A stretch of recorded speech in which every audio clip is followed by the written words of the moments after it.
Hello दोस्तों, welcome to my YouTube channel S20 learning. आज हम आपको क्लास 9th का चैप्टर नंबर 1 जिसका नाम है नंबर सिस्टम संख्या पद्धति का एक्सरसाइज 1 पढ़ाने वाले हैं, जिसका ये वीडियो पार्ट नंबर 2 है। यहाँ पर हम आज क्वेश्चन नंबर 11 से सॉल्व करेंगे। हम क्वेश्चन नंबर 10 तक पहले वीडियो में सॉल्व कर चुके थे। तो चलिए यहाँ पर देखते हैं। यहाँ पर हमारा क्वेश्चन है क्वेश्चन नंबर 11 में, निम्नलिखित कथनों में से कथन सत्य है अथवा कौन से कथन असत्य हैं, ये हमें बताना है। यहाँ पर पहला है, दो धन अभाज्य पूर्णांकों का गुणन सदैव अभाज्य होता है। यहाँ पर पहला है, दो धन अभाज्य संख्याओं का गुणन अभाज्य होता है। तो यहाँ पर जैसा कि यहाँ पर दिया है, दो धन अभाज्य संख्याओं का गुणन अभाज्य होता है। तो यहाँ पर पहले हम समझेंगे। यहाँ पर दो धन अभाज्य संख्या लेंगे, जैसे 3 और 5 को ले लिया जाए। कितने को? 3 और 5 को। अगर हम 3 का गुणा 5 से करें तो कितना आएगा? 3 × 5 = 15, जो कि क्या प्राप्त हो रहा है? एक अभाज्य संख्या ही प्राप्त हो रहा है। एक अभाज्य संख्या नहीं प्राप्त हो रहा है, क्योंकि 5 15 15 से कट जाएगा, 15 3 से भी कट जाएगा और 15 5 से भी कटेगा। अतः यह क्या है? एक अभाज्य संख्या नहीं है। ठीक इसी प्रकार अगर हम 5 को, 3 को और 7 को ले रहे हैं, 3 भी एक अभाज्य संख्या और 7 भी, तो कितना होगा? 7 × 21 होगा। 21 क्या है? एक अभाज्य संख्या नहीं है, क्योंकि 21 स्वयं से भी कट जाएगा और 21 जो है यहाँ पर 7 से भी कट जाएगा। 21 जो है 3 से भी विभाजित हो जाएगा, डिवाइड हो जाएगा। अतः इसलिए हम कहेंगे कि दो धन अभाज्य संख्याओं का गुणन संख्या अभाज्य नहीं होता है। यहाँ पर लिखेंगे, दो धन अभाज्य संख्या का गुणन अभाज्य नहीं होता है। अतः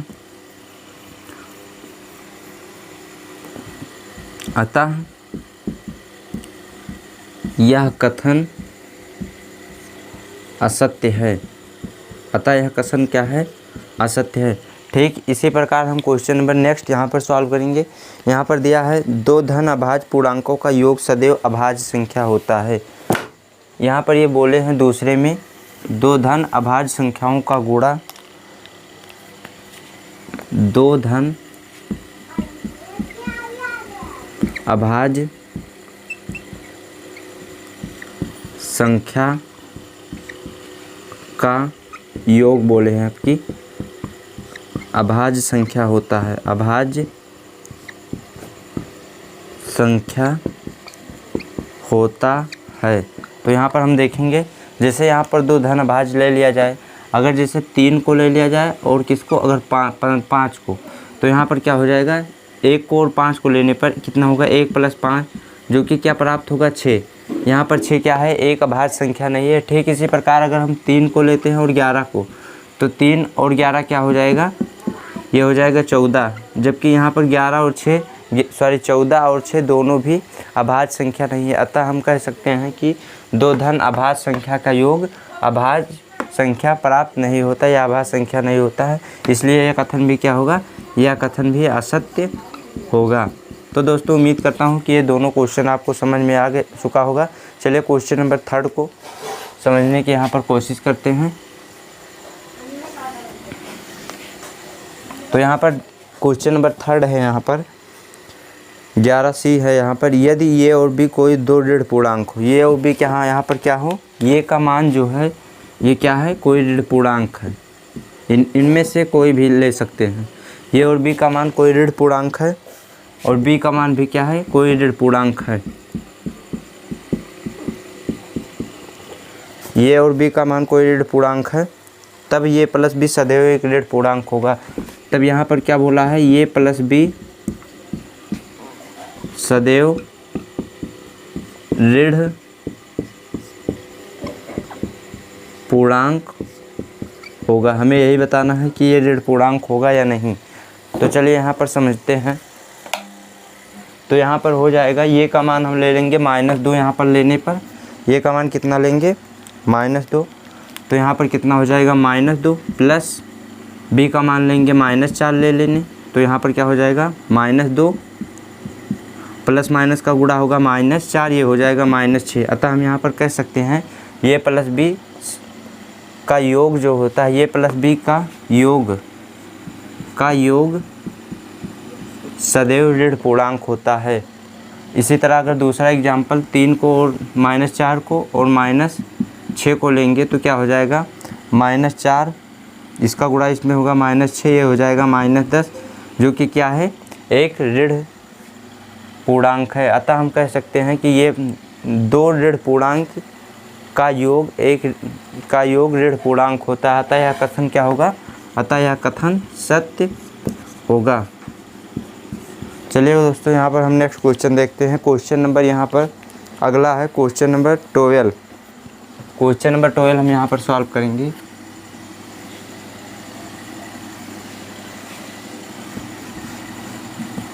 यहाँ पर क्वेश्चन नंबर 12 है, यदि ये धन पूर्णांक है तो दिखाइए कि संख्या ये इंटू ये प्लस 1, ये प्लस 2, ये प्लस 3 संख्या 24 से पूर्णतया विभाजित होगी।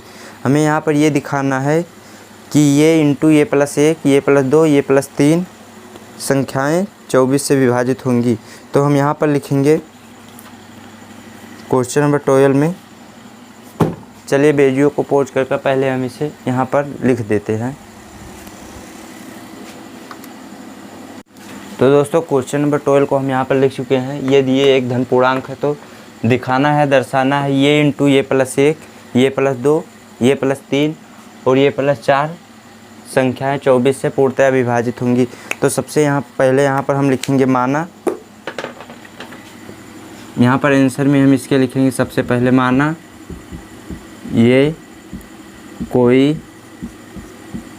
धन पूर्णांक है। यहाँ पर क्या मानेंगे, ये जो संख्या दी है यहाँ पर ये कोई धन पूर्णांक है, तो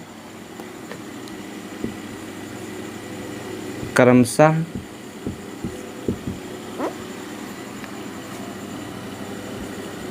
चार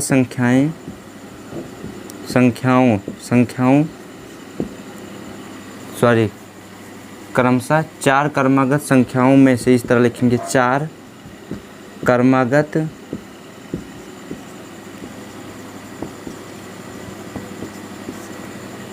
संख्याओं में से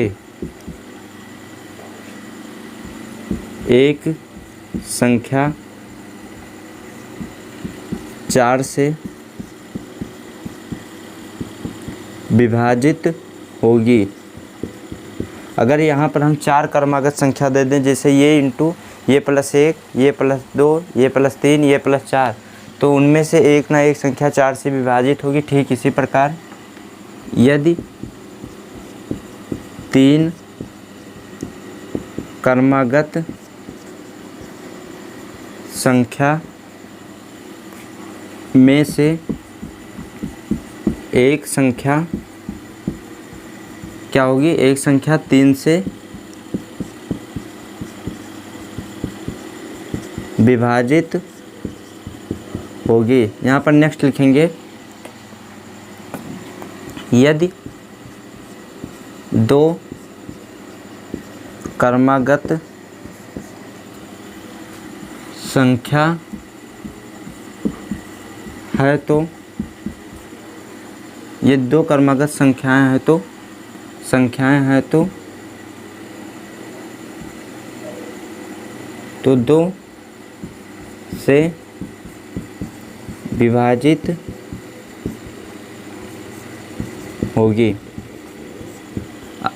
जैसे अगर यहाँ पर दिया जाए ये का मान ये बराबर 1 ले लिया जाए, तो यहाँ पर क्या होगा, ये इंटू ये प्लस 1, यहाँ पर 2 संख्याएं होगी, ये बराबर 1 और यहाँ पर कितना हो जाएगा, 1 प्लस 1 कितना हो जाएगा, 2। तो 1 गुणा 2 हो जाएगा, जो कि क्या होगी, 2 से विभाजित होगी। ठीक इसी प्रकार अगर 3 संख्या ले लिया जाए, ये इंटू ये प्लस 1, ये प्लस 2, तो यहाँ पर ये का मान क्या रखेंगे, यहाँ पर रखेंगे ये का मान 1, तो यहाँ पर ये हो जाएगा 1, 1 + 1, और यहाँ पर क्या होगा 1 + 3, 1 + 2, तो यहाँ पर हो जाए 1, 1 × 2 × 3, तो यहाँ पर 3 से एक संख्या ना एक संख्या तो विभाजित होगी। ठीक इसी प्रकार 4 संख्या लेने पर कोई ना कोई संख्या 4 से विभाजित होगी। अतः हम लिखेंगे अतः संख्या 2 × 3 × 4 ये इंटू यहाँ पे लिखेंगे अतः संख्या ये इंटू ये + 1 ये + 2 ये + 3 बराबर 3 × 2 × 4 3 × 4 बराबर 24 से विभाजित होगी। तो दोस्तों इसी तरह आपको यहाँ पर बवाल ये लिखना है और यहाँ पर इस तरह इसका आंसर लिखना है। तो उम्मीद करता हूँ कि आपको क्वेश्चन नंबर 12 समझ में आ गया होगा। अगर नहीं समझ में आया है तो इसे रिपीट करके पुनः देख लीजिए। चलिए नेक्स्ट क्वेश्चन की ओर बढ़ते हैं।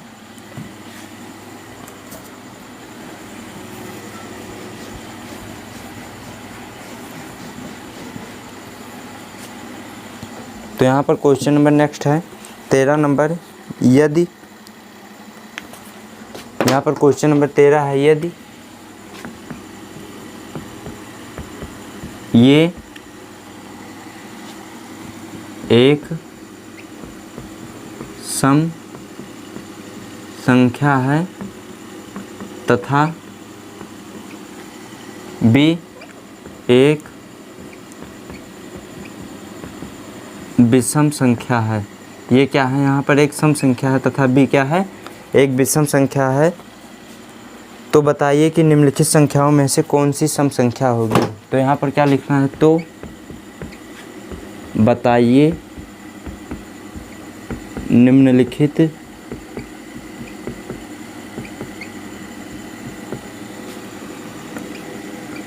संख्याओं में से कौन सी संख्या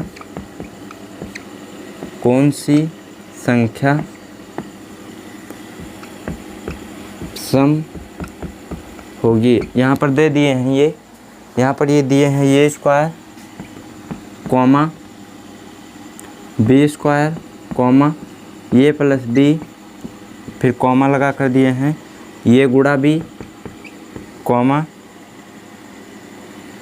ये इंटू ये + 1 कॉमा बी इंटू बी + 1। हमें इन संख्याओं में से बताना है कि कौन सी संख्या सम है और कौन सी संख्या विषम है। तो हम यहाँ पर लिखेंगे पहले, यदि ये एक सम संख्या है तथा बी एक विषम संख्या है, तो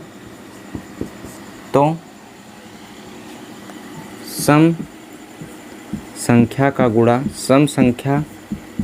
गुणा, तो हम यहाँ पर लिखेंगे इस तरह लिखो कि अगर सम का गुणा होगा सम से तो क्या प्राप्त होगा, तो हमें एक सम संख्या का प्राप्त होगा। जैसे अगर ये का गुणा ये से कर दिया जाए तो क्या प्राप्त होगा, ये स्क्वायर।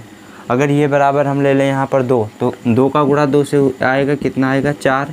अगर यहाँ पर ले ले 6, तो 6 का गुणा 6 से होगा, कितना आएगा 36, जो कि क्या है, एक सम संख्या है। ठीक इसी प्रकार अगर विषम संख्या का गुणा विषम संख्या से किया जाए, विषम संख्या का गुणा किससे किया जाए, विषम संख्या का गुणा विषम संख्या से किया जाए, तो हमें क्या प्राप्त होगा, एक विषम संख्या प्राप्त होगा। क्या प्राप्त होगा, विषम संख्या।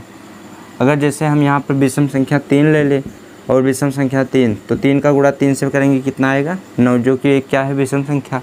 अगर यहाँ पर 3 ले लें और ये ले लें 5, तो कितना आएगा 15। 15 यहाँ पर क्या है, विषम संख्या है।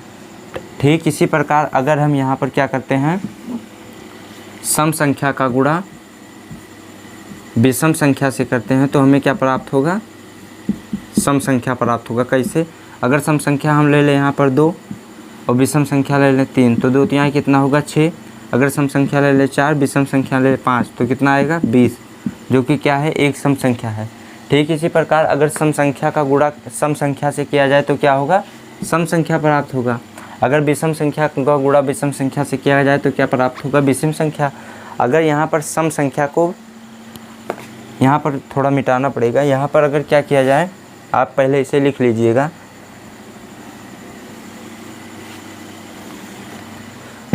अगर यहाँ पर सम संख्या को विषम संख्या से जोड़ा जाए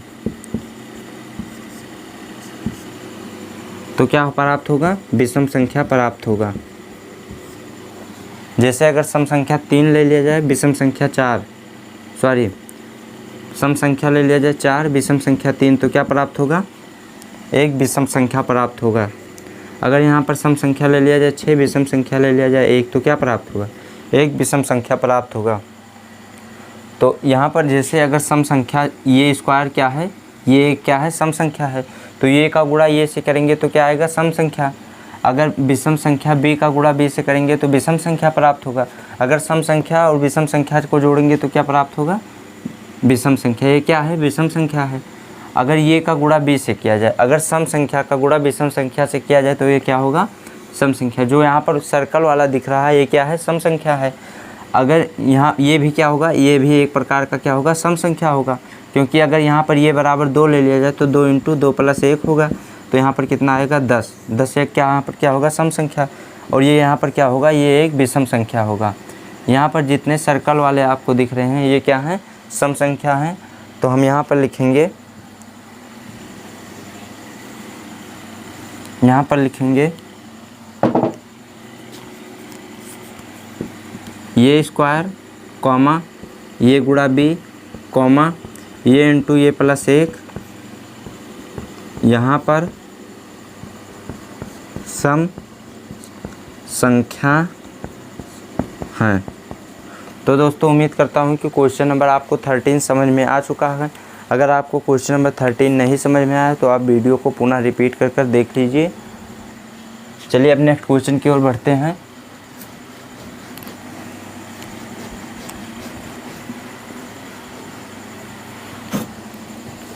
यहाँ पर अगला क्वेश्चन है, क्वेश्चन नंबर 14, धन पूर्णांकों के किन गुणधर्मों के अंतर्गत निम्नलिखित कथन सत्य हैं।